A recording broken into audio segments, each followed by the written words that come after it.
Pagdating sa palakasan, walang kinikilalang estado sa buhay.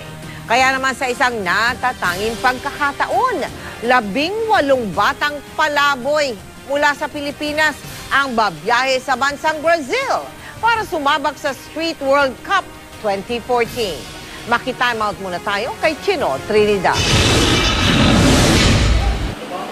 Sino ang mag-aakala na ang 18 kabataang ito ay magkakaroon ng once-in-a-lifetime chance na makabiyahe patungong Brazil at maging kinatawan ng Pilipinas sa Street Side World Cup 2014. Layo ng paliksahang ito na maiangat ang kaalaman sa kalagayan ng mga batang palaboy sa buong mundo. Pilipinas! Bawat binatilyo at dalagitang napili mula sa mga bayi-ampunan sa iba't ibang bahagi ng Pilipinas, may kwento ng tagumpay.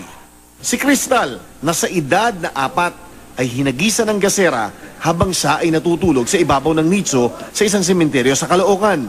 Kinalinga siya ng Mango House at doon niya nadiskubre ang maayos na buhay sa tulong na paglalaro ng football.